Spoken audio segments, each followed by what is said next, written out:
Hello दोस्तों, welcome to Ashok Talk YouTube channel. तो कई सारे लोगों को ये रेगुलर डाउट था यार कि एक बार टीसीएस एनक्यूटी दे देने के बाद वो किस तरीके से टीसीएस डिजिटल प्रोफाइल के लिए सेलेक्ट हो सकते हैं और इसका क्या कंप्लीट प्रोसेस होता है। तो इस वीडियो पे डिटेल पे हमने इसके बारे पे बात की है। अगर आपको वीडियो पसंद आएगी तो वीडियो को जरूर लाइक करिएगा, इस चैनल से जरूर जुड़िएगा, जिसके लिए आपको चैनल को सब्सक्राइब करना है और अपने दोस्तों के साथ इसे जरूर शेयर करिएगा।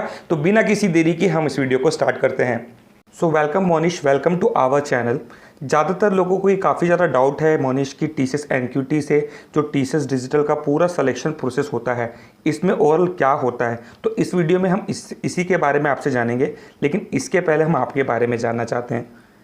Thank you sir. मेरा नाम मोनिश कुमार वर्मा है और मैं Rungta college of engineering and technology का स्टूडेंट हूँ एंड करेंटली मैं एनक्यूटी के थ्रू टीसीएस डिजिटल में सेलेक्ट हुआ हूँ। ओके, तो मोनिश आपका क्या स्कोर आया था टीसीएस एनक्यूटी में? सर मेरा टीसीएस एनक्यूटी में 1600 स्कोर आया था कॉग्निटिव स्किल्स में और प्रोग्रामिंग स्किल्स में 47 आया था। ओके, और तो क्या कट ऑफ लाना पड़ता है अगर किसी को टीसीएस डिजिटल के लिए अप्लाई करना है तो एनक्यूटी में? सर जनरली इसका कट ऑफ तो एग्जैक्ट मुझे भी नहीं पता, बिकॉज अबव 1500 मोस्टली लोगों का आ जा रहा है टीसीएस डिजिटल में। ओके, कॉग्निटिव में 1500 प्लस लाना होता है? यस सर, और प्रोग्रामिंग में एटलीस्ट 30 के ऊपर। Okay okay okay. मोनिश, अगर किसी का टीसीएस एनक्यूटी पे इतना स्कोर आया है कि उसने टीसीएस निंजा प्रोफाइल को ज्वाइन कर लिया है, तो क्या टीसीएस निंजा के बाद वो अपने प्रोफाइल को टीसीएस डिजिटल में चेंज कर सकता है? यस सर, वो अपग्रेड कर सकता है टीसीएस डिजिटल में। उसके लिए क्या प्रोसीजर होता है Monish? Sir first of all like जब हम टीसीएस निंजा में स्टार्ट करते हैं तो एक ट्रेनिंग के लिए उनका एक एक्सप्लोर प्रोग्राम मिलता है। उसमें ओके, हर मंथ ट्वाइस एक सीपीए करके टेस्ट होता है। तो उसी बीच एक डीसीए का टेस्ट होता है जिसमें वो अपना निंजा प्रोफाइल को डिजिटल में कन्वर्ट कर सकते हैं। Okay okay. मोनिश, यहाँ पे एक चीज़ जानना चाहेंगे कि अगर किसी पर्सन ने टीसीएस एनक्यूटी दे दिया तो उसके बाद क्या क्या प्रोसेस होता है टीसीएस डिजिटल के लिए? Sir first of all TCS NQT के बाद आफ्टर 1 मंथ रिजल्ट आएगा और उसके 1-2 दिन बाद मुझे टीसीएस डिजिटल के लिए टेस्ट का लिंक आ गया था और उस टेस्ट को देने के बाद मेरा इंटरव्यू हुआ था सर। ओके, उसके बाद फिर क्या प्रोसेस हुआ आगे? सर आफ्टर इंटरव्यू मुझे ऑलमोस्ट 1 मंथ के बाद रिजल्ट पता चले और उसके बाद उन्होंने एक्सप्लोर प्रोग्राम की एक लिंक दी मुझे, जिसके थ्रू मैं वेरियस सीपीए के टेस्ट वगैरह दे सकता हूँ और पढ़ाई कर सकता हूँ उसके बारे में। अच्छा अच्छा। तो बेसिकली ये जो टीसीएस निंजा एक प्रोफाइल होता है और एक जो टीसीएस डिजिटल प्रोफाइल होता है मोनिश, बेसिक इसमें क्या डिफरेंस है? कई सारे लोग इसी में कंफ्यूज हैं। Yes sir. Sir first of all TCS digital mostly digital technologies पे फोकस करता है और टीसीएस निंजा मोस्टली आईटी और सपोर्ट रोल्स पे फोकस करता है। और डिजिटल के पैकेज 7 होते हैं तो वहीं निंजा के 3.5 होते हैं। और जो पोस्ट हमें डिजिटल में मिलती है वो सिस्टम इंजीनियर की होती है और जो निंजा में होती है वो असिस्टेंट सिस्टम इंजीनियर ट्रेनी की होती है। Okay okay. तो जैसा मोनिश आपने बताया कि आपने एनक्यूटी में एक अच्छा स्कोर लाया, उसके बाद आपने एक एग्ज़ाम दिया, तो उसके कितने दिन के बाद आपका जो इंटरव्यू का राउंड है वो स्टार्ट हुआ और इंटरव्यू में क्या क्या राउंड्स आपके हुए और किस तरह के क्वेश्चन आपसे पूछे गए? Sir after TCS digital test मुझे 1 मंथ के बाद इंटरव्यू का कॉल आ गया था और उसमें पैनल में 3 लोग थे, एक एचआर, एमआर एंड टीआर। और एचआर मोस्टली एचआर क्वेश्चंस थे लाइक तुम अपने आप को 5 साल बाद कहाँ देखते हो और लाइक तुम्हारा 5 साल बाद किस प्रोफाइल में तुम्हें जाना पसंद है and all. And then coming to the MR questions, वो पूछे थे like situation based questions, like तुम इस सिचुएशन में होगे और तुम्हारे एम्प्लॉयज़ तुम्हारे साथ ऐसा होगा तो तुम क्या करोगे। Coming to the TR questions, वो मोस्टली ऊप्स कॉन्सेप्ट बेस्ड है, प्रोजेक्ट्स एंड डिजिटल टेक्नोलॉजीज पे पूछे गए थे। Okay okay. तो जो एक और क्वेश्चन जो बहुत सारे लोगों का रहता है कि जब वो टीसीएस एनक्यूटी के लिए अपना रिज्यूम सबमिट करते हैं तो उनके रिज्यूमे से ज़्यादा क्वेश्चंस पूछे जाते हैं।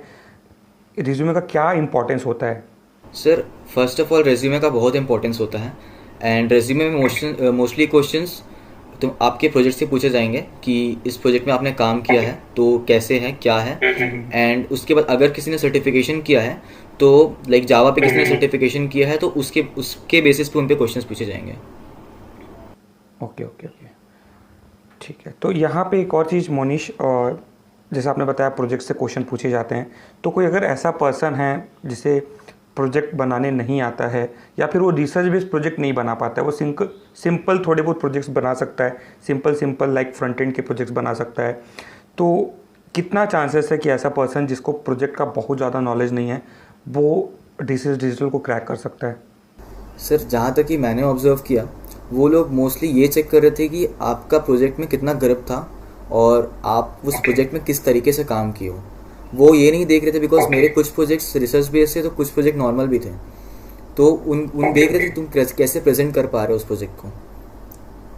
ओके ओके ओके, ठीक है। तो यहाँ पे मोनिश एक और चीज़, जैसे अगर कोई ऐसा पर्सन है जो बेसिक प्रोग्राम बना लेता है, लाइक उसको फॉर लूप के सिंपल क्वेश्चंस बनाने आ जाते हैं, वो स्ट्रिंग का क्वेश्चन बना लेता है, लेकिन वो कॉम्पिटिटिव लेवल की कोडिंग नहीं कर पाते, टाइम कॉम्प्लेक्सिटी मेंटेन नहीं कर पाता है, तो उसके कितने चांसेस है कि वो टीसीएस डिजिटल को क्रैक कर सकता है? First of all sir, NQT में जो क्वेश्चंस पूछे जाते हैं प्रोग्रामिंग स्किल्स पे वो बहुत बेसिक क्वेश्चन होते हैं, बट डिजिटल पे आते हैं तो लाइक लिटिल कॉम्प्लेक्स रहता है, ज़्यादा हार्ड नहीं होता है, मीडियम लेवल के क्वेश्चंस होते हैं। ऐसा नहीं कि डेटा स्ट्रक्चर एल्गोरिथम से पूछ रहे हैं, बेसिक ऊप्स कॉन्सेप्ट बेसिस रहते हैं बस। ओके ओके ओके, तो मतलब यानी किसी पर्सन को बेसिक, यानी जो कॉलेज में पढ़ाया जाता है उसका बेसिक अगर उसको पता है और वो हल्की फुल्की प्रोग्रामिंग कर लेता है तो वो क्रैक कर सकता है टीसीएस? हाँ सर, काफ़ी चांसेस है कि वो उसे क्लियर कर सकता है। अच्छा, कई बार जैसे ये देखा गया है, बहुत सारे यूट्यूबर्स ये भी बताते हैं कि जैसे टीसीएस डिजिटल की अगर बात करते हैं तो आपका टेक्निकल स्किल काफ़ी ज़्यादा अच्छा होना चाहिए, आपको मशीन लर्निंग काफ़ी अच्छे से आना चाहिए, ब्लॉकचेन टेक्नोलॉजी काफ़ी अच्छे से आना चाहिए। तो क्या टेक्निकल स्किल काफ़ी ज़्यादा स्ट्रांग होना ज़रूरी है, या फिर एक ऐसा पर्सन जिसने बेसिक पढ़ाई की है तो ऐसा फ्रेशर वो टीसीएस डिजिटल निकाल सकता है? सर बेसिकली इंटरव्यू को ऑब्जर्व करते हुए मैंने देखा कि वो जनरली आपका उस टेक्नोलॉजीज पे थोड़ा इंट्रोडक्शन पूछते हैं। लाइक उन्होंने मुझे एमएल के लिए पूछा तो बेसिक एमएल के बारे में पूछा, ब्लॉकचेन पूछा गया, एकदम ज़्यादा डीप नहीं पूछा गया। एज अ फ्रेशर वो उतना ज़्यादा एक्सपेक्ट नहीं करते हैं सर। और दूसरी चीज़ों पे बात किया तो ऊप्स कॉन्सेप्ट बहुत इंपॉर्टेंट है, और at last project is very important. Okay okay, so यहाँ पे एक और चीज़, अगर किसी पर्सन का कम्युनिकेशन स्किल ठीक ठाक है, मतलब वो इंग्लिश में आंसर दे देता है या फिर वो कई बार फंस जाता है इंग्लिश बोलते हुए, तो कितने चांसेस हैं कि उसको इंटरव्यू में सेलेक्ट कर लिया जाएगा? सर अगर वो पर्सन अपने आप को प्रेजेंट कर पा रहा है, चाहे वो हिंदी में हो या फिर इंग्लिश में हो, समझा पा रहा है सामने वालों की एक्चुअली में है क्या ये, तो आई थिंक सर कोई प्रॉब्लम नहीं होगी। ओके ओके ओके, तो आपके हिसाब से मोनिश ऐसे कौन कौन से सब्जेक्ट ज़्यादा इम्पॉर्टेंट है जो कि टीसीएस डिजिटल को क्रैक करने के लिए पढ़ना चाहिए लोगों को? सर इम्पोर्टेंस में फिर आप ऊप्स कॉन्सेप्ट बहुत ज़्यादा इम्पोर्टेंट है, जो जावा के होते हैं, थोड़ी बहुत लैंग्वेज पे पकड़ होनी चाहिए, और एप्टीट्यूड रीजनिंग अच्छी खासी स्ट्रांग होनी चाहिए सर, बिकॉज एनक्यूटी के फर्स्ट राउंड में ही एप्टीट्यूड रीजनिंग और थोड़ा वर्बल अच्छे से पूछा जाता है। 180 मिनट्स का सिर्फ यही होता है सर। सो मोनिश, जैसे आपने टीसीएस डिजिटल पे आप सेलेक्ट हो चुके हो, तो सिलेक्शन के बाद अब क्या क्या प्रोसेस होता है? और अभी आप जैसे बता रहे थे कि आपने अपनी सैलरी को थोड़ा सा इंक्रीज़ भी कर लिया है, तो इसके क्या क्या प्रोसीजर होते हैं? सर सिलेक्शन के बाद वो हमें एक एक्सप्लोर प्रोग्राम होती है उनकी, उसमें एनरोल करते हैं। उसमें आपका जो मेन लैंग्वेज है लाइक जावा और पाइथन, उन पे वो फोकस करेंगे, वो उन्हें पढ़ने बोलेंगे उन्हें, और हर 15 डेज में एक सीपीए टेस्ट होगा। उसमें अगर आप मार्क्स लाइक 80% के ऊपर लाएंगे तो आपके सैलरी में अप टू 60,000 इंसेंटिव्स बढ़ जाएंगे। ऐसा स्टूडेंट जिसे अभी कुछ भी नहीं आता है, ठीक है, उसने अपना BE-BTech अभी कर रहा है लेकिन उसका नॉलेज अच्छा नहीं है, और आने वाले अगस्त और नवंबर में होने वाला है आपका टीसीएस एनक्यूटी, तो आपके हिसाब से उसे क्या रोड मैप फॉलो करना चाहिए इसके लिए? सर फर्स्ट ऑफ ऑल उसे अपना एप्टीट्यूड, रीजनिंग ये सब थोड़ा स्ट्रॉन्ग करना पड़ेगा, बिकॉज फर्स्ट राउंड मेजरली इसी पे है। इंग्लिश पे थोड़ा काम करना पड़ेगा बिकॉज एक सेक्शन वर्बल का भी होता है। बेसिक प्रोग्रामिंग आनी चाहिए बिकॉज क्वेश्चंस जो आते हैं वो एकदम हार्ड नहीं होते, बट बेस प्रोग्रामिंग पे होते हैं। तो आपने मोनिश इसके लिए कौन कौन सा रिसोर्स फॉलो किया था, आपने इसकी तैयारी कैसे की थी? सर, मैंने इसके लिए अलग से तैयारी नहीं की थी। मैं एप्टीट्यूड थोड़ा बहुत सॉल्व करता आ रहा था अपने थर्ड ईयर से। And coming to the programming, मैं प्रोग्रामिंग के लाइक कोचिंग वगैरह जाता था और थोड़ी बहुत खुद से प्रैक्टिस करता था। थोड़ी बहुत कॉम्पिटिटिव कोडिंग भी आती थी। ऐसा स्टूडेंट जो कि अभी फर्स्ट ईयर में है और वो टीसीएस डिजिटल को क्रैक करना चाहता है, तो उसे कौन से सेमेस्टर से अपनी तैयारी स्टार्ट करनी चाहिए और किन किन चीज़ों पे ज़्यादा फोकस करना चाहिए? सर, अगर वो सिर्फ टीसीएस डिजिटल को क्रैक करना चाहता है तो उसे अपनी प्रोग्रामिंग शुरू से ही ग्रैब करनी स्टार्ट कर देनी चाहिए। बिकॉज डिजिटल में जो सेकंड टेस्ट होता है उसमें प्रोग्रामिंग थोड़ी अच्छी होती है। एंड एप्टीट्यूड साथ ही साथ लेके चलना चाहिए, aptitude, reasoning and verbal.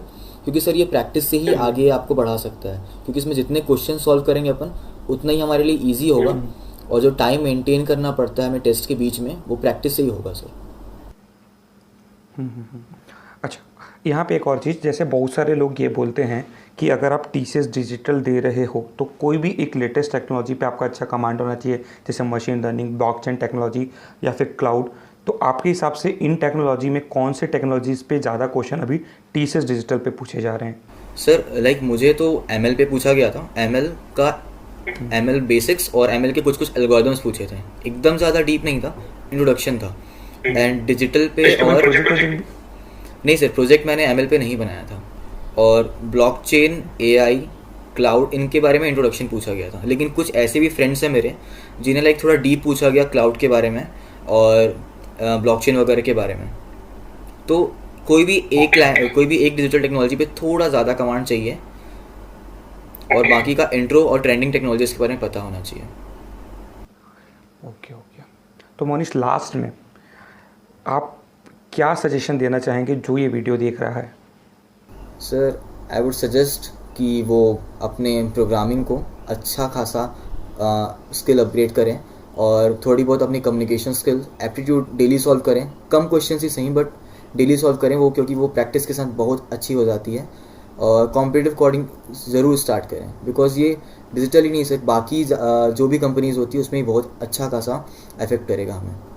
So thank you Monish, इतना अच्छा कन्वर्सेशन हमारे साथ शेयर करने के लिए। Thank you so much. Thank you sir. So I hope दोस्तों ये वीडियो आपके लाइफ में कोई वैल्यू ऐड करेगी। अगर आपको ये वीडियो पसंद आई तो वीडियो को जरूर लाइक करिएगा, चैनल से जरूर जुड़िएगा। थैंक यू दोस्तों।